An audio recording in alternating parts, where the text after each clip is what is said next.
A proposta que está em pauta defende, e eu concordo, que ela vai trazer redução de complexidade, redução de burocracia, vai diminuir os litígios, o custo subjetivo da insegurança, dos empreendimentos nunca saberem ao certo como vai ficar a tributação e como vai ser a interpretação da receita e serem autuados, tira a acumulatividade. Com isso, naturalmente, aumenta e redireciona investimentos, melhora a competitividade. Não está sendo feito nada de novo, não é uma invenção, está só pegando as melhores referências que tem mundo afora e se aplicando no Brasil. Elimina distorções de alocação, isso é um aspecto bem econômico, uma única alíquota, homogêneo, e aí, em razão disso tudo, o que se fala é que a economia, em razão desses aspectos, deve ter um ganho que pode variar de 10% ou até mais de 15% em 15 anos de crescimento. Você concorda? Bruno, eu tenho algumas dúvidas, e aqui podem ser dúvidas que estão baseadas em conhecimentos que a gente vai, vamos dizer assim, coisas que vão te ensinando ao longo do tempo, que talvez não sejam tão verdade assim, nessa linha de que a gente só pode ganhar isso com um regime único e uma alíquota única. De novo, como a gente começou, eu não tenho dúvida que há um alinhamento pela necessidade de uma reforma tributária. O nosso sistema tributário é muito ruim no que diz respeito a consumo de bens e serviços. Mas aí eu te faço uma reflexão. Os países que a gente está copiando conhecem a realidade da Zona Franca de Manaus? Conhecem a realidade da Sudene, que é um programa de incentivo para empresas que se instalam na região nordeste do país, norte e nordeste, Sudão e Sudene?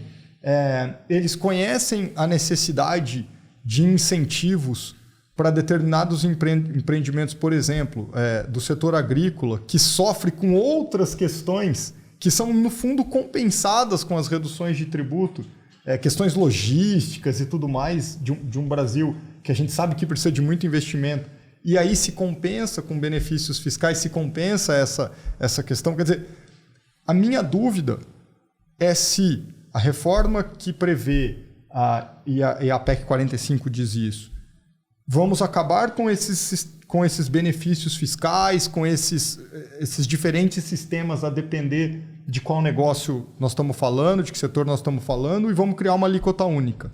Será que isso atende um Brasil tão diverso e que necessita de estímulos para que determinadas regiões sejam ocupadas? Isso foi o que eu sempre aprendi, né? Olha, por que você precisa da Zona Franca de Manaus? Dos incentivos que são dados? Porque, por outra razão, ninguém pegaria a sua indústria, tiraria do polo consumidor e levaria para tão longe dele, quando a gente sabe que a logística não permite que os produtos cheguem, que tem uma dificuldade de mão de obra natural, porque é uma região menos povoada do Brasil. Enfim, então...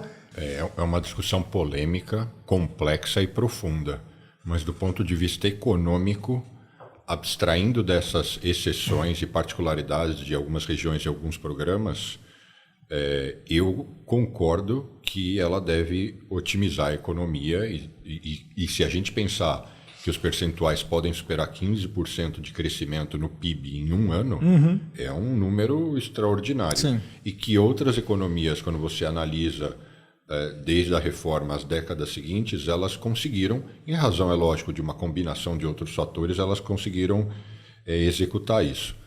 E sobre as exceções, em alguns casos elas existem, e a PEC 45 menciona isso, ela fala em uma tributação diferente para atividades relacionadas à saúde. É que hoje tudo é exceção. Isso. Hoje não tem a regra. Concordo com tudo você. É exceção. Concordo. Quando a gente pensa, por exemplo, em PIS e COFINS, tá? São contribuições que hoje estão colocadas nesse pacote da reforma, né? Quando se pega o pacote da reforma tributária, está se querendo simplificar ICMS, ISS, PIS e COFINS e IPI, né? Então, PIS e COFINS está entrando nesse pacote. PIS e COFINS, por exemplo, você primeiro precisa... É difícil até achar uma regra, porque é tanta exceção que fica difícil definir qual é a regra. É tanto o setor colocado na exceção, então eu concordo com você. Agora, é importante dizer, Bruno, e aí onde eu acho que está uma das concessões que vão ter que ser feitas. Uma das PECs, e eu salvo engano, é a 45, eu acabo analisando as duas em conjunto, tá? Mas há uma das propostas que não colocava nenhuma exceção. É o que ela faz, né? Não haverá benefícios, redutores, nada. Vamos com uma alíquota única para todo mundo. E aí você tem um outro imposto, que é um imposto seletivo, né? Que ele aumenta, né? Ele existe em determinado. Então, por exemplo, sobre cigarro. De repente você poderia ter um imposto adicional que é para desestimular o uso do cigarro ou mesmo para ter recursos para custear os problemas de saúde originados pelo fumo. Mas aí ele é um imposto adicional. A outra proposta, ela previa o mesmo imposto adicional, mas ela prevê que pode acontecer de determinados setores serem colocados em caráter de exceção e ter uma alíquota diferenciada. Aí eu estou entendendo, para baixo. Então você pode ter setores com um IBS de 20 e setores com IBS de 15. De alguma maneira, isso nos causa medo, porque vai dizer assim, bom, fizeram para simplificar e já estão criando exceção. E toda aquela briga que você falou para as pessoas não querer se classificar como provedor do serviço no setor que é paga menos. Ou seja, de alguma maneira isso causa esse medo. Quer dizer, quando começa a dizer que pode ter exceção, pronto. Já é a porta aberta para a gente voltar aos velhos problemas. De outro lado, eu acho que está aí um caminho das concessões que eu falei para se facilitar a aprovação. É o mundo perfeito ali? Talvez não.